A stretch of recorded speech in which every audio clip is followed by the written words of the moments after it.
Түркия неге YouTube'ды толық өшіріп, кейін қайта қосты? Bir кездері Түркия YouTube'ды толық өшірді. Интернет бір сәтке тынышталғандай болды. Ал бірнеше уақыттан кейін YouTube қайта қосылды. Сұрақ қарапайым сияқты. Бірақ жауабы саясат, экономика және қоғамның қалай жұмыс істейтінін ашып береді. Бәрі неден басталды 2010 жылдардың басында Түркияда YouTube'да мемлекетке, ұлттық лидерлерге қауіпсіздік тақырыбына қатысты даулы видеолар тарай бастады. Билік үшін бұл бақылаудан шыққан ақпарат сырттан әсер ету, ішкі тұрақтылыққа қауіп деп қабылданды. Шешім қатал болды. YouTube толық өшірілді. Алғашқы күндер. Тыныштық па, әлде алданыш па? Алғашқы сәтте бәрі тыныш көрінді. Теледидар жұмыс істеп тұр, ресми медиа сөйлеп жатыр. Билік мәселе шешілді деп ойлады. Бірақ бұл тыныштықтың иллюзиясы еді. YouTube өшкен соң не болды? Бірнеше аптадан кейін күтпеген салдарлар басталды. YouTube жай видео емес, бұл жарнама, бұл бизнес, бұл экспортқа бағытталған контент. Бұл мыңдаған блогердің табыс көзі. YouTube жабылғанда жарнама нарығы құлдырады. Шағын бизнес аудиториясынан айырылды.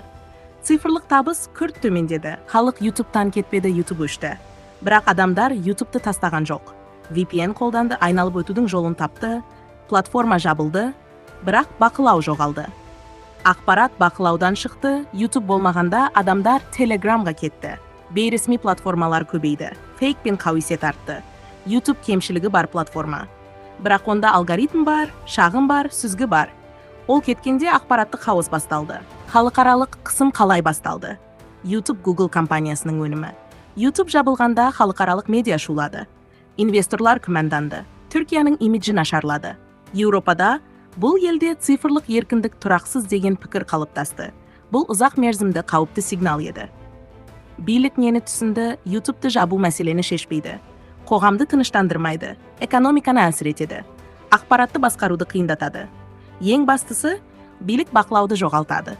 Сондықтан не істеді? Түркия стратегияны өзгертті. Толық жабу емес. Нақты видеоларды алып тастау, сот арқылы талап ету, алгоритмдік қысым, уақытша шектеу. Қысым тетігі бар, бірақ платформа ашық. YouTube қайта қосылды, экономика тыныстады, қоғам тынышталды, бақылау қайта оралды. Неге бұл Түркия сценарийі деп аталады? Бұл Қытайдағыдай толық оқшаулау емес. Ресейдегідей ұзақ конфронтация емес. Бұл реттеу, қысым және қажет кезде артқа шегіну. Сырттан әлсіз көрінеді. Ішінен ең прагматикалық шешім. Қорытынды, Түркия YouTube'ты қорыққаннан өшірді. Салдарын көріп есептеді, сосын қайта қосты. Бұл эмоция емес, бұл салқын саяси есеп. Осындай видеолар ұнаса арнаға жазылып, лайк басып, комментарий жазып қолдап қойыңыз. Сіздің қолдауыңыз бізге келесі видеоларды шығаруға үлкен шабыт береді.